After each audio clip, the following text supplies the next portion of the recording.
Well, guys, we've been in a series called Behold the Man. What are we talking about in this series? We're talking about the humanity of Jesus.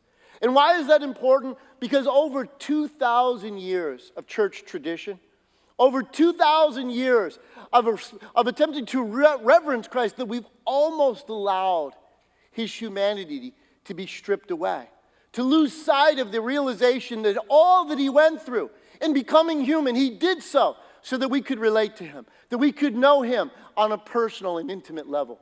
In other words, God didn't want to be someone so far away, so obscure, so like not feeling like he could really understand us, it was kind of ethereal, just kind of like this feeling or emotion. No, he became human so we could know him intimately, know him personally. And that's why this is so critical. And so here's the title of today's message: A Humble, Playful Friend. So I'm going to mess today with your religious ideas. I'm going to ask you through the course of this today to listen carefully without religious glasses on, to listen and to hear and understand, maybe see Jesus in a way that you've not understood or embraced him in that end, as a humble and playful friend. Because here's the big idea of what I want us to get a hold of today. Jesus is the easiest person to get to know because of his willingness to stoop so low. See, when I write that, I try to make it memorable that people can understand. Trust me, I work on this, but listen, Jesus is the easiest person to get to know because of his willingness to stoop so low. Follow me on this journey. Who is Jesus? When he came to earth, what was he coming? Was he not coming as the Messiah? Was he not coming as the Son of David, as the rightful king to take the throne? Did he not come in the vision of what Daniel saw, that this was the Son of Man coming in clouds of glory, who was given the opportunity to sit at the right hand of the Ancient of Days, and was given authority and dominion and power, and to his kingdom there would be no end. But think about it. How was Jesus coronated? We just celebrated last week both the horror and triumph. Where was Jesus coronated? On the cross. Where did he gain victory? The Bible tells us in the book of Colossians that through death, he defeated him who had the power of death. In other words, he made an open show of them, triumphing over them in it. How? In the cross. He was crowned as king through the cross. So the king came to us, listen to me, in the most humble path of all. In fact, the first step was a descent down, where the Son of God became the Son of Man. I love this scripture. It's one of my favorites in all the Bible. But in Philippians chapter 2 and verse 6, it says, though he was God. And now, to the first century people, the hardest thing for them to embrace, because they knew him as a man. They understood him as a man. But they came to realize he was like no other man. He did things that no other man had ever done. And they came to the faith of understanding that though he was God, Jesus never ceased to be God. He said, though he was God, he did not think of equality with God something to cling to. Just let that sink in for a moment. Okay? Jesus didn't feel like coming to the earth. Well, I'm God, so if this restaurant's full, move that seat out. My disciples and I are here, table one, we want it down front and all. No, he never called on the divine privileges, right? He never pulled that card out, right? Because why? What does it go on to say? Verse 7, instead, he gave up his divine privileges. And I want you to let that sink in for a moment.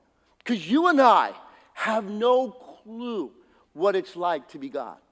Now, I know some people think they are, but guess what? We don't have any idea of what it means to be God. But Jesus was willing of his own free will to let go of that, to give that up, to lay aside his divine privileges, and do what? Read on. It says, he took the humble position of a slave and was born as a human being. Wow. Talk about humble. How do you and I even begin to understand that? Listen to me. It'd be like you and I saying, hey, I'm going to become a goldfish and go into a goldfish bowl to help other goldfishes be better than what they could be on their own. Because think of this. Jesus, who knew no limitations, came into the earth with limitations. Yes, as a human, he had all the limitations. He was humble. Just walk with me for a moment. Just think about this for a second. Yes, as our early church fathers created doctrine, I believe everything that the Nicene Creed says, that he was God of God, light of light, true God of true gods, begotten not made, one in being with the Father. But yet, that one spent 9 months developing in the womb of Mary. That one went through the birth canal. Think about this. The one that gave humans the ability to stand upright and walk had to learn to walk himself. In fact, the eternal Word, in the beginning was the Word, and the Word was with God, and the Word was God. The Word had to learn to talk. The one who knows the name of all the stars had to learn the name of everything. In fact, the one who feeds the ravens had to himself be fed with a spoon as he drooled it down his face. Do you ever think about this? Jesus became human. His humanity, he wasn't faking it. He was human in every way like we are. The one who feeds all, created the food for every living creature, had to himself eat. In fact, 3 times a day.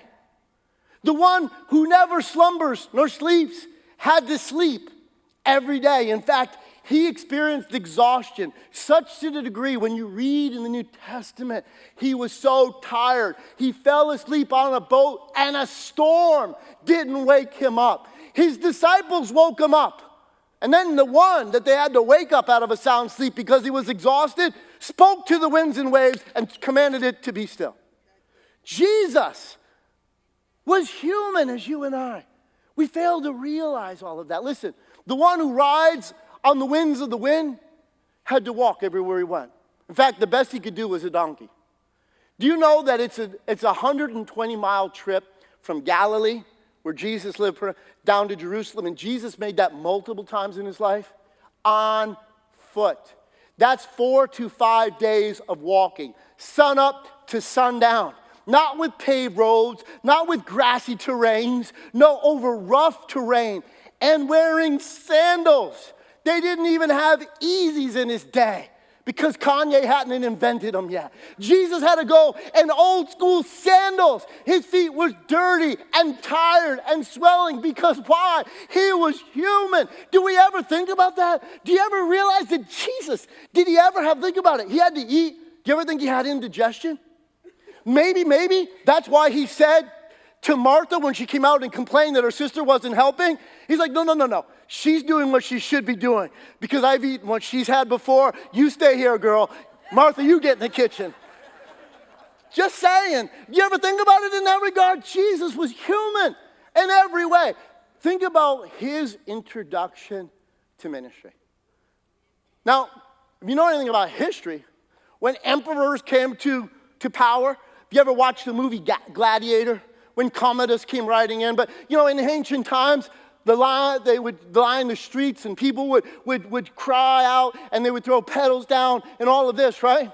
Or just think about it in more modern times. When Stalin and Lenin were controlling over the Soviet Union, when people like Hitler were in charge, the crowds came out. Or more contemporary, think about this. When someone like Kim Jong-il comes out, what do? They have parades. They put all the military on show. All of this coming before him. But when Jesus was entering into his ministry, what did he do? He went to the Jordan River. Listen, he stood in line and waited to get baptized. In other words, he didn't show up and go, hey, whoa, I'm the Messiah. Hey, security, take me around, bring me backstage, Yo, I'm Messiah, come on. No, he was just a regular guy. He stood in line, waited his turn. And then, when he got baptized by John the Baptist, and the heavens opened, and the Spirit of God come on him, what does Jesus do next? He goes into the wilderness.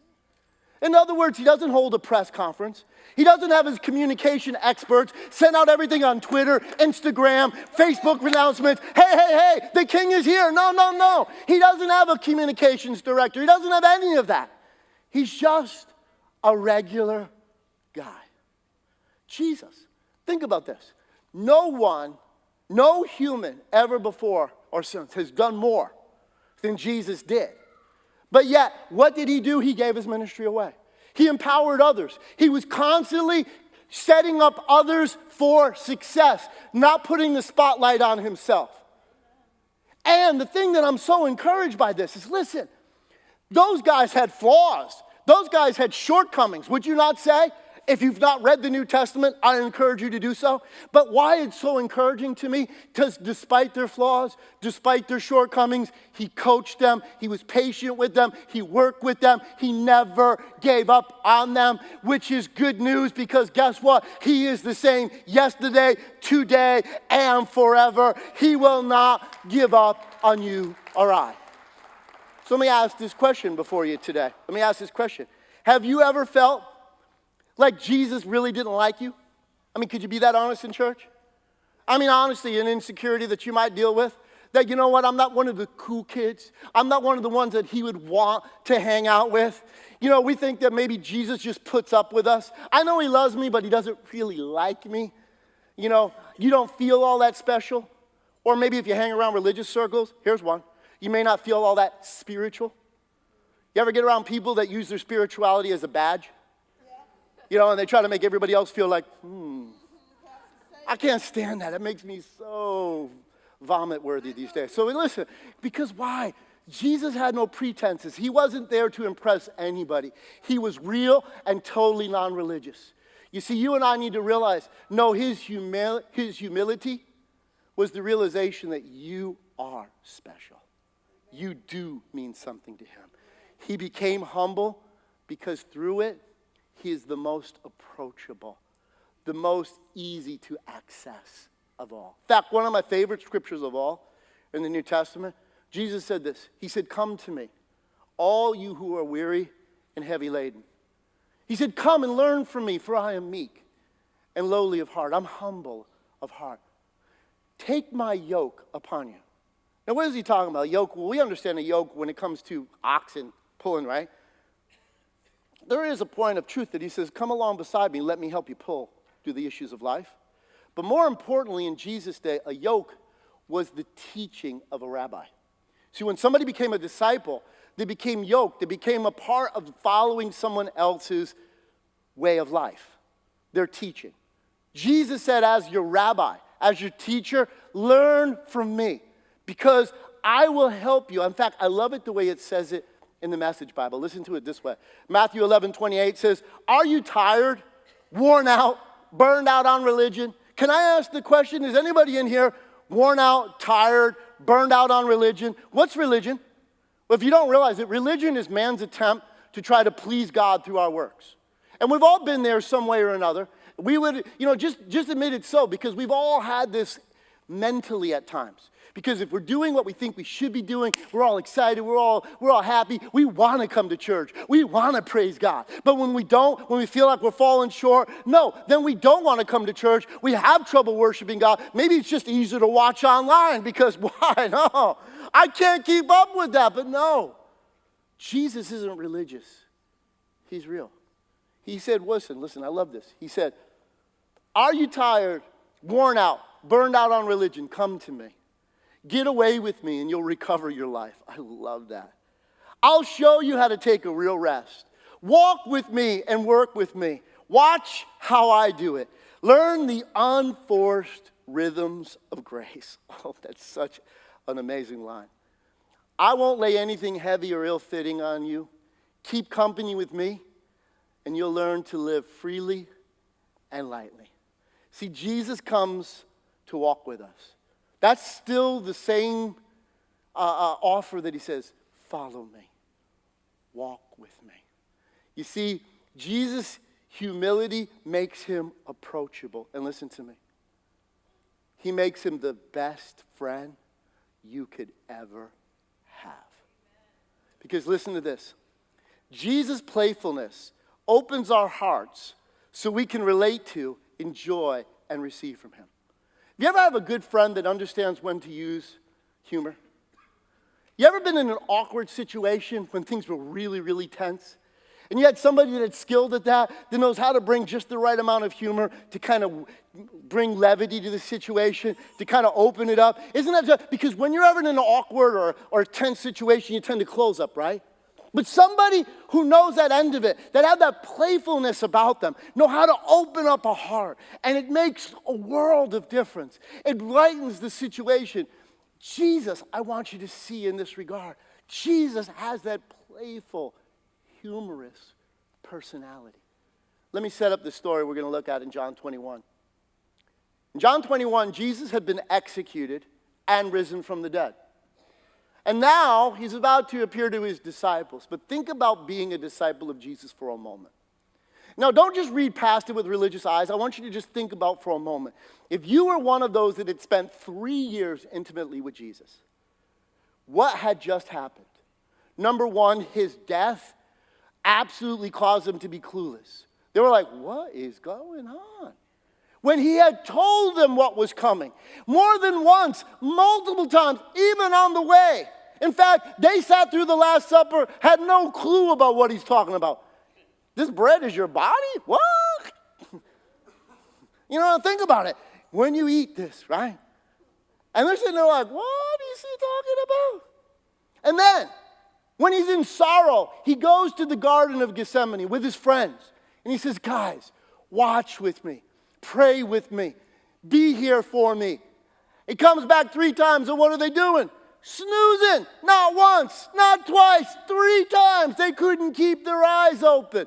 Then, when his captors come to take him, right? When his betrayer leads the mob there, right? What do his friends do? They run off like jackrabbits. They're out of there. Later, they were fair weather friends. Wow, are you kidding me? I'm out of here. They got guns, they got swords, they got their stuff. No. I didn't call for this. My mama didn't tell me to get involved in this. You might have been the Messiah before, but you're on your own, pal. Right? Because all of them left. Then, where do they do? When Jesus is arrested, okay? When Jesus is killed, they think it's over. They're hiding behind closed doors. They're scared for their own lives, right? Then, this is amazing, but when you read the New Testament, you find this out. Mark's gospel says it this way. When the women went to the tomb the morning in which Jesus rose, okay, and the tomb was empty, and the angel said to them, he is not here, he is risen, just as he said. Go and tell his disciples. The women do what the angel said. They go and tell the disciples. And how did the disciples respond? They don't believe them. In fact, Mark's gospel says when Jesus comes in before them, he rebuked them for their unbelief. Come on, guys. Think about it now. In light of all of that, okay? How would you feel if you're one of his disciples? Would you feel like you let him down?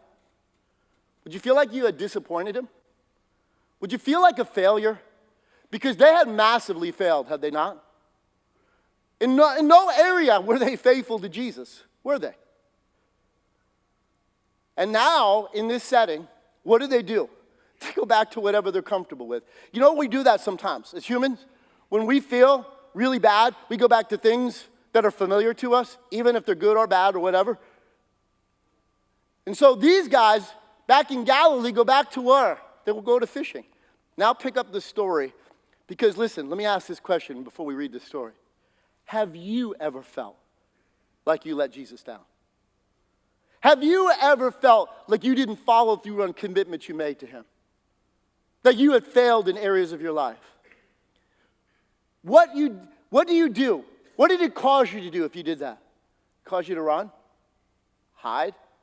Maybe that's why you're watching online? I don't know. Here's the scoop. Did it make you depressed? Did you try to earn your way back into it? Look at the disciples. And here now, pick up the story. John 21 and verse 1. Afterward, Jesus appeared again to his disciples by the Sea of Galilee. And it happened this way. Simon Peter, Thomas, also known as Didymus, Nathanael from Cana in Galilee, the sons of Zebedee, and 2 other disciples were together. I'm going out to fish, Simon Peter told them. And they said, we'll go with you. Why? Because that's what they were familiar with. That's what they grew up doing, right? So they go back to what's familiar to them. So they went out and got into a boat, but that night they caught nothing. Does this sound familiar at all? Does it sound like any other point in the scripture you might have been reading? Isn't that where they met Jesus at? They were fishing, fished all night, caught nothing, right? Now catch the story here. And so, early in the morning, Jesus stood on the shore. Now, remember this. In this moment, Jesus is the resurrected King of glory.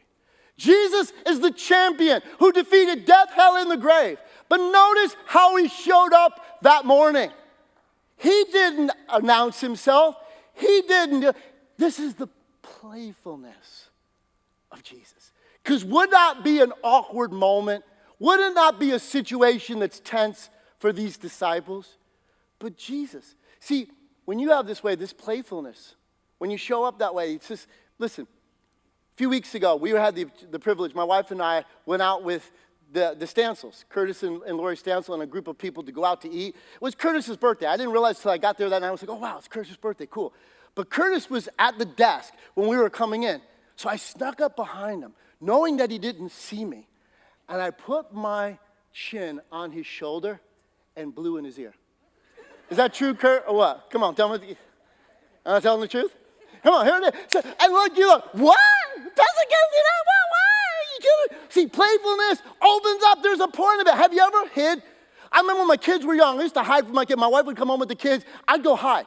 Sometimes I wanted them to come find me, and sometimes I just wanted to jump out and scare the bejeebies out of them, okay? Because when you're playful, isn't that exciting? It's those things that you remember. Jesus, in this moment, he shows up, but he doesn't reveal himself. How does he? Look at this. Look at this. This is so cool. It said, early in the morning, Jesus stood on the shore, but the disciples did not realize that it was Jesus. He doesn't announce himself, right? So he called out to them, friends, haven't you any fish? Now, if you're a traveler and you're not a fisherman and you see other people fishing, what's the normal thing you ask? Hey, did you catch anything? Right? Isn't that the norm? Jesus is playing along. Do you see the playfulness of it? Hey, guys, have you caught anything? And notice their answer, like he doesn't know. Okay? No, they said. No, they answered. He said, throw your net on the right side of the boat and you will find some. And when they did, they were unable to haul the net in because of the large number of fish. What was Jesus doing in this moment? Again, where did they first fall in love with Jesus? Wasn't it by the seaside there? When Jesus told Peter, launch out, cast out your net, they didn't want to do it, but they did it because he asked them, and they caught this huge haul of fish. And Peter said, Lord, depart from me. I'm a sinful man. And Jesus said, I'm going to make you a fisher of men. What was Jesus doing in this moment? To his disciples that had failed, his disciples who felt they were unworthy, disloyal, no longer ready to be a participant, Jesus was reaffirming his love and the calling on their lives. He met them right where he met them at the beginning. He's like, guys, with me, fresh start, new beginning. I don't have a new set of disciples. You're it. You're the ones I believe in. Even though you fail, I am for you. I am with you. I will help you. I still believe in you. And why is that good news? Because to all of us who have ever felt like we have failed, like we have gone away, like we haven't lived up to what God's expectations was, Jesus is still the same today. And he is saying, I still believe in you. I'm still for you. I'm still behind you. You are still my number one plan. I don't have a plan B. You're it. You're the one I love. You're the one I'm for. Jesus takes us right back to the place where we fell in love with him to begin with. And he is restoring them in that moment. But look what happens next. This is so cool. Then the disciple whom Jesus loved said to Peter, it's the Lord. And as soon as Simon Peter heard him say, it is the Lord, he wrapped his outer garment around him, for he had taken it off, and jumped into the water. Why did Peter respond that way? Because who hurt worse than Peter? When Jesus told the disciples the night of the Last Supper that all of you guys will depart from me, what did Peter do? Peter's like, yo, if these flea-bitten bag of varmints all leave you, I will never leave you. I will stand with you. I will be for you. I'll die with you, Jesus. I'm not like these losers. I'm right there with you. Right? And Jesus says, Pete, let me tell you this. Before the rooster crows this morning, you're going to deny you knew me not once, not twice, 3 times. And Peter's probably thinking, 3 strikes? Yeah, I know it ain't been invented yet, but you out, baby. Because what did he do? Swing and a miss once, swing and a miss twice, swing and a miss 3 times. But how many of you know God doesn't play baseball? God keeps you swinging until you hit it. See, Peter got out of that boat because, listen to me, he still loved Jesus, but he needed to know, did Jesus still love him? So he swam all the way in that day, and look what happens. I love this part. It says this, and the other disciples followed in the boat, towing the net full of fish, for they were not far from the shore, about 100 yards. And when they landed, they saw a fire burning coals there with fish on it and some bread. And Jesus said to them, bring some of the fish that you have caught. So Simon Peter climbed back in the boat and dragged the net ashore. It was full of large fish, 153. But even with so many, the net was not broke or torn. Wasn't that how it began? But Jesus said to them, come and have breakfast.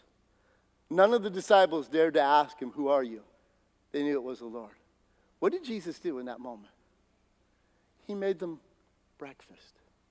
Isn't eating with somebody one of the most relational things you can do? And think about this. The risen King of Glory took the time to do what? Cook breakfast for his friends. Now, in your religious minds, if you were raised in some religious denomination like I was, you think, well, Jesus would say, poof, bread up here, poof, fish go. No, he made it because he was human. He sat and made bread because why? Listen to me. This week, I was so proud of my team.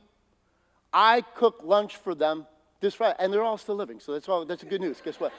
I made them chicken stir-fried, okay? Why?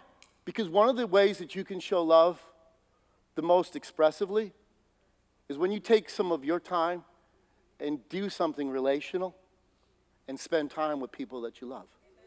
Jesus took time with his disciples because he was restoring them to the calling that he had originally given them. He was helping them get beyond all of their insecurities, all of their hang-ups, all of their reasons why they felt unworthy. And he's reaffirming, I love you. Let me ask you this, because this is my intent through this series, is that you would take the time to actually begin to look at Jesus maybe with new eyes that you've never looked at before.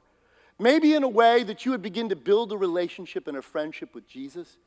Maybe like you've never done before. But let me ask you the question. When's the last time you took a walk with Jesus? Now, if that sounds unfamiliar to you, did you ever take a walk with a friend? Just talk? Just open up and share? When's the last time you took a walk with Jesus? When's the last time you took, because friendships are built by people admiring one another's gifts and abilities and things. And we all love the fact that Jesus loves us, but you ever take the time to walk with Jesus, stop and go, whoa, that is so cool, Lord, what you made. That is beautiful, because he's an artist. Taking the time to appreciate his artwork. When's the last time you asked Jesus to sit and watch TV with you? Wouldn't that maybe change some of our entertainment choices? If we said, hey, Jesus, sit with me, watch this with me. And before you think that he's just going to tell you to turn on The Passion of the Christ, maybe he said, come on, turn on a Jerry Seinfeld comedy show. You're like, what? Not Jesus. Yeah, Jesus knows how to laugh. When's the last time you've opened up and allowed Jesus to be a friend to you? Have you invited Jesus to help you in the struggles and the things? How about this? Have you ever invited Jesus to go out to go work out with you? Yeah, because he's a good friend. When you're wanting to give up, he's like, no, you got one more set in you. You can do it. Come on, pal. I believe in you. You can do it. Or he'll tell you when you're pushing it, and he's like, whoa, whoa, whoa. Don't let your pride get the best of you right now. You need to stop. You need to let this go right now. You need to not push it. You don't have to prove to anybody anything right now. I love you. Stop it. You're about to hurt yourself. See, when Jesus is your friend, he begins to make all the difference in the world. I remember when I was first started to walk with Jesus, okay? I remember walking out of my house. I was just 20 years old, okay? I had a horrible diet. I thought eating at McDonald's was fine dining. Seriously, I was like, yeah, that's the best. Does it get any better? And I remember this because God got my attention. Jesus, I was walking out, going to my car, and I heard him say, do you not know, and it kind of said it in a loud voice, do you not know that your body is the temple of the Holy Spirit? I was like, ooh, okay. I would have sworn that was out loud, but that's how real it was to me. I'm like, whoa, okay, all right. And the Lord said, you need to change the way you're eating. I said, Lord, I will if you help me. I said, can you help me? I just don't like a lot of good stuff. I said, okay. So I invited Jesus to go grocery shopping with me. Seriously, I went down an aisle that I never knew existed in the grocery store before. It's called the produce aisle. Yeah. I'm like, yeah, okay. And Jesus began to help me change my whole taste buds, everything about it. You know, when I was in the Dominican, I was walking with some people, and they were like, oh, that's a passion fruit tree. I'm like, are you kidding me? Went up, grabbed one, opened it, went, grabbed in the kitchen, got a spoon. I'm like, oh, Jesus. Thank you for taste buds. That is amazing. Okay, hostess ain't got nothing over this. Come on. See, Jesus will truly, but the question is, have you ever ventured to make a relationship with him at that level? Let me end with this. Come here, listen. Jesus offers us friendship so that we'd love and trust him enough to follow him always. See, following Jesus, guys, isn't a cakewalk. Following Jesus can be difficult at times. But Jesus is saying, listen to me, you know when somebody's a really, really, really good friend? I'll tell you this. You know somebody is really a good friend when you're going through your darkest moments and they're there. There are people who show up. There are people who are there. They're not trying to change. They're trying to be with you. They're there to help you, to support you, to love you, because they don't care about what title you have. They don't care about what you do. They care about you for who you are. Jesus is the best friend you could ever have because he loves you for who you are. You don't have to pretend. You don't have to try to be something. You are something. That's what he wants you to believe. Because friendship with Jesus will change everything about your life. But following sometimes can be difficult. Doing what he encourages us to do, sometimes we don't want to do it. Come on, just be honest. Sometimes your flesh is screaming, no, I want. And Jesus said, no. That ain't good for you. No. Follow me. Well, Jesus, I'm not sure about that. Because why? Following Jesus sometimes means not following the crowd, doesn't it? Following Jesus means sometimes having to put your flesh to death. That's a real popular statement. Jesus said, you can't be my disciple unless you're willing to deny yourself. What? For all of you that are thinking about the TikTok version of Jesus, like that's user-friendly, that's like, no, Jesus would never ask me to do anything difficult. Then you need to meet the Jesus of the Bible. He said, follow me. Love me. Because I love you. I know what's best for you. Can you trust me? I'm a friend that will never, ever leave you. I will be with you always, even to the end of the age. That was his last words that he spoke. I will be with you always. See, you can leave Jesus. You can walk away. You can burn the relationship. But Jesus will remain faithful. He had his arms crucified this way for a reason, because they will never close. You are always welcome because you will find forgiveness, acceptance, and love, and restoration. You can leave him, but he will remain loyal and committed to wanting to see your life be everything you were created to be. He is the best friend you could ever have. He's friends enough to tell you what you need to hear, as well as encourage, inspire, and help you when you desperately need it. A friendship with Jesus is the greatest need, I would say, of this hour.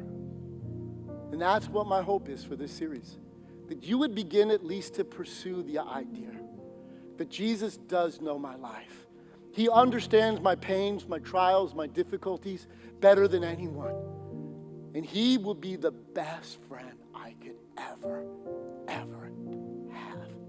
Yes, Jesus, I'll take you up on your offer. I will follow you all the days of my life.